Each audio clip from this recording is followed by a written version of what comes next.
నిజ నిర్ధారణకు అంతిమ నిర్ణయం డిఎన్ఏ టెస్ట్. ఉన్నది ఉన్నట్లుగా వాస్తవాలను శోధించి వివరించే మన డిఎన్ఏ టీవీ, మన రాష్ట్రం, మన ఛానల్. నమస్కారం. భవిష్యత్ అంతా కూడా టూరిజం శాఖకు సంబంధించిందే. 2047 సంవత్సరానికి ఆంధ్రప్రదేశ్ మొత్తం కూడా టూరిజం డిపార్ట్మెంట్లో స్వర్ణయుగం చూడబోతున్నారు అంటూ కూడా ఆంధ్రప్రదేశ్ ముఖ్యమంత్రి నారా చంద్రబాబు నాయుడు చెప్పినటువంటి మాటలు ఏవైతే ఉన్నాయో అవన్నీ కూడా ప్రస్తుతం నీటి మూటలుగా మారే పరిస్థితి కనపడుతుంది. 2014 నుంచి 2019 వరకు ప్రస్తుతం ముఖ్యమంత్రి నారా చంద్రబాబు నాయుడు, గతంలో కూడా ముఖ్యమంత్రిగా నారా చంద్రబాబు నాయుడు ఉన్నారు. అప్పుడు జరిగినటువంటి అభివృద్ధి, ప్రత్యేకంగా టూరిజం శాఖకు సంబంధించినటువంటి అనేక అంశాలను కనుక ప్రస్తుతం క్రోడీకరించి చూసినట్లయితే కనుక నాటికి నేటికి పొంతన లేని పరిస్థితి కనబడుతుంది టూరిజం శాఖలో. గతంలో కనుక మనం గమనించినట్లయితే ప్రపంచ దేశాలన్నింటినీ కూడా ఆకర్షించేటటువంటి ప్రక్రియలో భాగంగా బుద్ధునికి సంబంధించినటువంటి అనేక టిబెటియన్స్ కావచ్చు, అనేక దేశాలకు సంబంధించిన వారందరూ కూడా అమరావతిలో బౌద్ధుడి యొక్క శిలా ఫలకం ఎక్కడైతే అక్కడ స్థాపన జరిగిందో దానికి సంబంధించినటువంటి ప్రపంచ దేశాలందరి నుంచి కూడా బుద్ధుడి అభిమానులందరూ కూడా ఇక్కడికి ఆంధ్రప్రదేశ్కు టూరిజం ద్వారా రావటం జరిగింది. ఆ తర్వాత జరిగినటువంటి పరిణామ ప్రక్రియలో అనేక అభివృద్ధి కార్యక్రమాలు కూడా టూరిజం డిపార్ట్మెంట్కి సంబంధించినటువంటి అనేక అంశాలు జరిగినటువంటి అవన్నీ కూడా మన కళ్ళకు కట్టినట్టు చూసాం. అయితే ప్రస్తుతం జరుగుతున్నటువంటి పరిస్థితి ఏదైతే ఉందో దానికి భిన్నంగా ఉన్న పరిస్థితి కనపడుతుంది.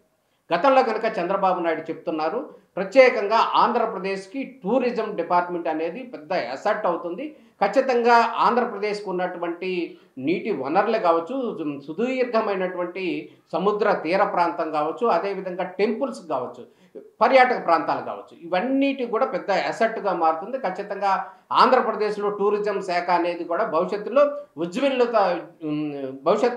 ఉజ్వెల్లుతుంది అంటూ కూడా అనేక సందర్భాల్లో కూడా ఆయన చెప్పిన పరిస్థితి కనపడుతుంది. కానీ గడిచిన సంవత్సరన్నర కాలంలో కూటమి ప్రభుత్వం అధికారంలోకి వచ్చిన తర్వాత ఆంధ్రప్రదేశ్లో టూరిజం శాఖ అనేది పూర్తిగా నిర్వీర్యం అయిపోతున్న పరిస్థితి అయితే స్పష్టంగా కనపడుతుంది. ఒక చుక్కాని లేని నావలాగా టూరిజం శాఖ పనిచేస్తుంది అనటంలో ఎటువంటి సందేహం లేదు. అందులో భాగంగానే గడిచిన కొంతకాలంగా ఆంధ్రప్రదేశ్ ప్రభుత్వం ప్రత్యేకంగా కూడా ఆంధ్రప్రదేశ్ టూరిజం శాఖను డెవలప్ చేయాలనేటటువంటి ఒక మహోన్నత ఆశయంతో టూరిజం పాలసీని తీసుకొచ్చింది. అందరికీ అందుబాటులోకి తీసుకురావాలనేటటువంటి ఉద్దేశంతో టూరిజం పాలసీని తీసుకొచ్చింది. అదేవిధంగా తాజాగా కనుక మనం గమనించినట్టయితే ఎవరైతే హోటల్స్ ఉన్నాయో, స్టార్ హోటల్స్ ఉన్నాయో, ఆ హోటల్స్ అన్నింటిలో కూడా ఏదైతే ఉన్నాయో బార్ పాలసీ, గతంలో ఇతర రాష్ట్రాల్లో కనుక కంపారిజన్ చేస్తే ఆంధ్రప్రదేశ్లో 60 లక్షలు ఉండేది ఆ కాస్ట్ అనేది. ఆ కాస్ట్ని 25 లక్షలకు కూడా తీసుకొచ్చింది కూడా ఆంధ్రప్రదేశ్ ముఖ్యమంత్రి నారా చంద్రబాబు నాయుడు. ఎందుకంటే వాళ్ళని టూరిజంకి సంబంధించినటువంటి ఎంకరేజ్ చేయాలి, టూరిజం హోటల్స్ని దానికి సంబంధించినటువంటి ఎంకరేజ్ చేయాలనేటటువంటి ఉద్దేశంతో వారికి ఇచ్చారు. అంతవరకు కొంతవరకు సక్సెస్ అవుతున్నటువంటి పరిస్థితి కనబడుతుంది. అసలు విషయానికి వస్తే కనుక ఆంధ్రప్రదేశ్కి సంబంధించి టూరిజం శాఖకు సంబంధించి కీలక బాధ్యతలు ఎండీగా ఉన్నటువంటి అధికారిని ఎవరైతే ఉన్నారో ఆమె తెలంగాణ నుంచి ఆంధ్రప్రదేశ్కి రావటం జరిగింది. అప్పుడున్న డిఓపిటి ఇచ్చినటువంటి ఆదేశాల నేపథ్యంలో ఆంధ్రప్రదేశ్కి వచ్చి టూరిజం శాఖ ఎండీగా బాధ్యతలు చేపట్టారు. అదే అధికారిని మళ్ళీ డిఓపిటి తెలంగాణకు కేటాయిస్తూ కూడా తాజాగా ఉత్తర్వులు వచ్చినటువంటి పరిస్థితి కనపడుతుంది. ఈ నేపథ్యంలో అక్కడ తెలంగాణలో ఉంటున్నటువంటి అధికారిని ఇష్టం లేని పరిస్థితుల్లో ఆంధ్రాకి అతి కష్టం మీద రావటం జరిగింది అనేది అందరికీ తెలిసినటువంటి విషయమే. ఈ నేపథ్యంలో ఆంధ్రప్రదేశ్ టూరిజం శాఖను ఆ అధికారిని పూర్తి స్థాయిలో పట్టించుకోలేదు, పక్కన పడేశారు అనేది అనటంలో ఎటువంటి సందేహం లేదు అనేది క్లియర్గా కనపడుతుంది. దాంట్లో భాగంగానే ఆ అధికారిని ఎప్పుడు వెళ్తారు, ఇవాళ వెళ్తారా, రేపు వెళ్తారా, మర్నాడు వెళ్తారా అనేటటువంటి సందేహాలు ఉన్న నేపథ్యంలో ఇక్కడ టూరిజం సంబంధించినటువంటి కీలకమైనటువంటి అంశాలు ఏవి కూడా పట్టించుకోవటం లేదు అనటంలో సందేహం లేదు. టూరిజం డిపార్ట్మెంట్ నుంచి సంవత్సరానికి 25,000 కోట్ల రూపాయలు ఆదాయం రావాలి, ఆ విధంగా అభివృద్ధి జరగాలనేటటువంటి కృతనిశ్చయంతో ఆంధ్రప్రదేశ్ ముఖ్యమంత్రి కావచ్చు, ఆంధ్రప్రదేశ్ మంత్రిగా ఉన్నటువంటి దుర్గేష్ కావచ్చు, వీరందరూ కూడా కీలకంగా కూడా వాళ్ళందరూ ప్రయత్నాలు చేసినటువంటి పరిస్థితి కనపడుతుంది. గడిచిన సంవత్సర కాలంలో ఆంధ్రప్రదేశ్లో 12,000 కోట్లకు సంబంధించినటువంటి పెట్టుబడులు రావడానికి ప్రతిపాదనలు ఇచ్చారు. వాటికి సంబంధించినటువంటి వర్క్స్ అన్ని కూడా గ్రౌండ్ వర్క్ చేయాల్సినటువంటి పరిస్థితి కనపడుతుంది. కానీ ఇక్కడ ఉన్నటువంటి పరిస్థితుల నేపథ్యంలో, అధికారుల మధ్య ఉన్నటువంటి సమన్వయ లోపం నేపథ్యంలో వాటికి సంబంధించినటువంటి ఆ వర్క్స్ని గ్రౌండ్ చేయడంలో కూడా పూర్తి స్థాయిలో అధికారులు విఫలం అయ్యారు అనడంలో ఎటువంటి సందేహం లేదు అనేది స్పష్టంగా చెప్పవచ్చు. ఇదే విధంగా కనుక మనం గమనించినట్లయితే ఇక ఆంధ్రప్రదేశ్కి సంబంధించినటువంటి ఇక అనేక అంశాలు కావచ్చు. గతంలో కనుక మనం చూసినట్టు ఉన్నాం, అప్పుడు 2016లో ఈ కృష్ణా పుష్కరాలు వచ్చినాయి. అదేవిధంగా రేపు 27లో కూడా గోదావరి పుష్కరాలు రాబోతున్నాయి. ఒక 10-20 రోజుల్లోనే దీనికి సంబంధించినట్టు విజయవాడ ఉత్సవ పేరుతో ఇక్కడ భారీ స్థాయిలో ఇక ఉత్సవాలు నిర్వహించాలనేటటువంటి ఆంధ్రప్రదేశ్ ప్రభుత్వం భావిస్తుంది.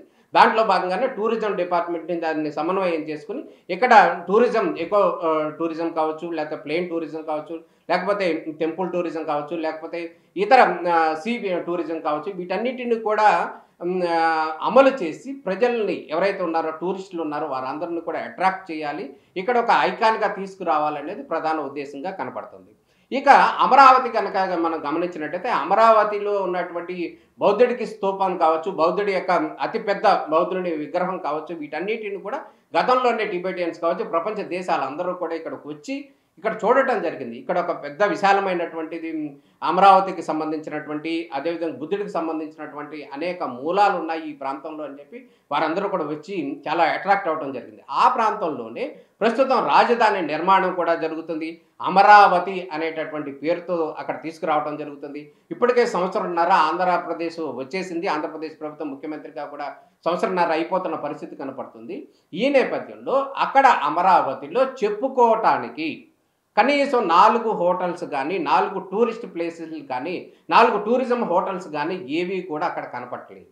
ఎందుకంటే ఆ హోటల్స్కి సంబంధించినవి కానీ, ఆ వర్క్స్ కానీ ఇంతవరకు కూడా అక్కడ గ్రౌండ్ అవ్వలేదు. ఎవరిని కూడా అట్రాక్ట్ చేయడానికి కూడా కనీసం 2 హోటల్స్ కూడా కట్టలేని పరిస్థితి కనపడుతుంది. ఆ వర్క్స్కి సంబంధించినటువంటి స్పీడప్ చేయడం కావచ్చు, అదే ఇప్పటికే 12,000 కోట్లు వారందరూ ఇన్వెస్టర్లు తీసుకొచ్చినప్పటికీ కూడా వాళ్ళకి ఒక భరోసా ఇచ్చి అక్కడ నిర్మాణాలు చేయించడంలో మాత్రం ఆంధ్రప్రదేశ్కి సంబంధించినటువంటి టూరిజం శాఖ పూర్తిగా విఫలమైంది అనటంలో ఎటువంటి సందేహం లేదు. ఇప్పటికి సంవత్సరంన్నర అయిపోయింది. ఇంకా 3.5 సంవత్సరాల కాలంలో ఏం చేస్తారు, ఎంతవరకు అభివృద్ధి చేస్తారు, ఎంతవరకు డెవలప్ చేస్తారు అనేది క్లియర్గా కనపడుతుంది. నిజానికి కనుక కన్స్ట్రక్షన్స్ కావచ్చు, లేకపోతే సుదీర్ఘ నిర్మాణాలు కావచ్చు, లేకపోతే ఎత్తైన భవంతులు కావచ్చు, వీటన్నిటిని కట్టడానికి సుదీర్ఘ సమయం పడుతుంది. అది సహజమే. కానీ టూరిజంకి సంబంధించినటువంటి నిర్మాణాలు కావచ్చు, టూరిజంకి సంబంధించినటువంటి పార్క్స్ కావచ్చు, టూరిజంకి సంబంధించినటువంటి దానికి సంబంధించినటువంటి ఎక్విప్మెంట్స్ కావచ్చు, టెంపుల్ టూరిజం కావచ్చు, లేదా ఇక అనేక రకాలైనటువంటి టూరిజమ్స్ అనే దాన్ని డెవలప్ చేయడంలో చాలా ఈజీ. అదేవిధంగా ఖర్చు కూడా చాలా తక్కువ. దాంట్లో చంద్రబాబు నాయుడు కూడా చెప్పడం జరిగింది అనేక సందర్భాలు. టూరిజం శాఖలో ₹1 కనుక ఖర్చు పెట్టగలిగితే దాని ద్వారా ₹8 ఆదాయం ఆ శాఖకు వస్తుంది అనేటటువంటి క్యాలిక్యులేషన్ కూడా ఆయన చెప్పడం జరిగింది. ఇది ఏ డిపార్ట్మెంట్లోనూ సాధ్యం కాదు, కేవలం టూరిజంకి సంబంధించినటువంటి డిపార్ట్మెంట్లోనే సాధ్యం అవుతుంది. అదేవిధంగా టూరిజంకు వచ్చేటటువంటి టూరిస్టులు కట్టే డబ్బులు ఏవైతే ఉన్నాయో వాటి ద్వారా కూడా విదేశీ మారక ద్రవ్యం కూడా పెద్ద మొత్తాన ఆంధ్రప్రదేశ్కి వచ్చేటటువంటి అవకాశం ఉంది.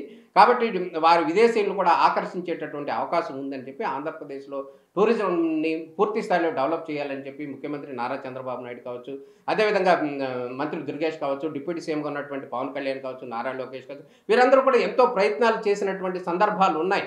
కానీ ఇక్కడ జరుగుతున్నటువంటి పరిస్థితుల్లో ఒక పరిపాలనాపరమైనటువంటి అంశాల్లో ఒక కీలక నిర్ణయం తీసుకోవడంలో మాత్రం పూర్తి స్థాయిలో వైఫల్యం చెందారు ఆంధ్రప్రదేశ్కి సంబంధించినటువంటి ఎవరైతే ఉన్నారో ప్రభుత్వ పెద్దలు వారు. ఆ కీలక నిర్ణయం ఏదైతే ఉన్నాయో ఎవరైతే ఇష్టం లేకుండా ఆంధ్రప్రదేశ్లో అతి కష్టం మీద అత్యంత బాధాకరంగా పనిచేస్తున్నటువంటి అధికారిని ఎవరైతే ఉన్నారో ఆ అధికారిని పక్కకు తప్పించి ఎవరైతే బెస్ట్గా పనిచేస్తారో, టూరిజాన్ని డెవలప్ చేస్తారు.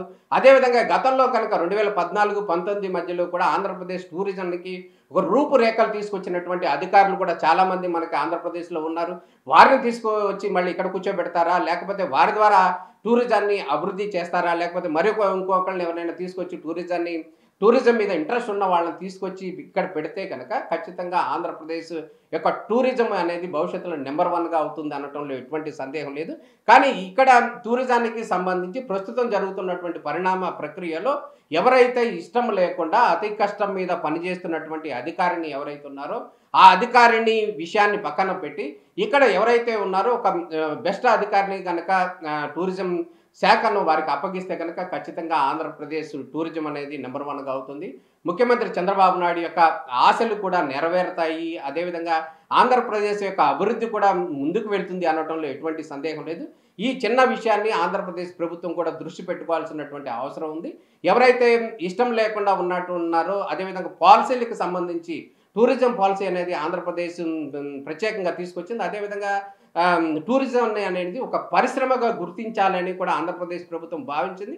పరిశ్రమగా కూడా గుర్తించినటువంటి పరిస్థితి కనబడుతుంది. ఇది ఏ రాష్ట్రంలో కూడా లేదు. కానీ ఆంధ్రప్రదేశ్ ప్రభుత్వం మాత్రం ప్రత్యేకంగా టూరిజం పాలసీ ఇచ్చింది. అదేవిధంగా ఒక పరిశ్రమగా కూడా గుర్తించింది. అనేక అవకాశాలు కూడా టూరిజం ద్వారా అనేక మందికి టూరిజం ఇన్వెస్టర్స్కి ఇవ్వడం జరిగింది. దీన్ని బెనిఫిట్ని ఎక్కువ మంది ఉపయోగించుకుంటే కనుక ఖచ్చితంగా మేలు జరుగుతుంది ఆంధ్రప్రదేశ్ ప్రభుత్వానికి.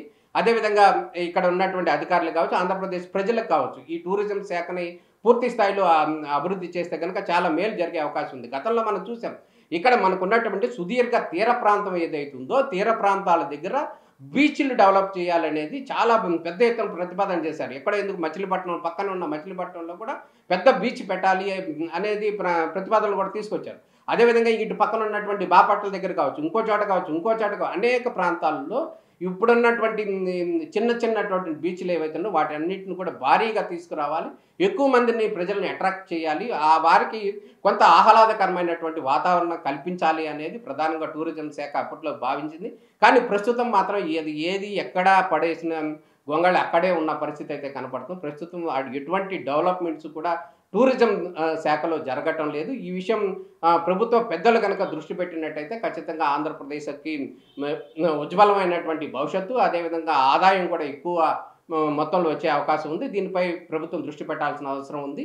దీనిపై ఈరోజు ఇది ఆంధ్రప్రదేశ్ టూరిజం శాఖకు సంబంధించినటువంటి స్పెషల్ ఫోకస్. దీని మీద ఆంధ్రప్రదేశ్ ప్రభుత్వం ప్రత్యేక దృష్టి పెట్టాల్సిన అవసరం ఉంది. ఆ శాఖకు సంబంధించినటువంటి ఒక కీలకమైనటువంటి అధికారికి ఆ బాధ్యతలు అప్పగిస్తే కనుక ఖచ్చితంగా టూరిజం శాఖ మున్ముందు రోజుల్లో మంచి భవిష్యత్తు ఉంటుందనేది మనందరం కూడా ఆశిద్దాం. నమస్కారం.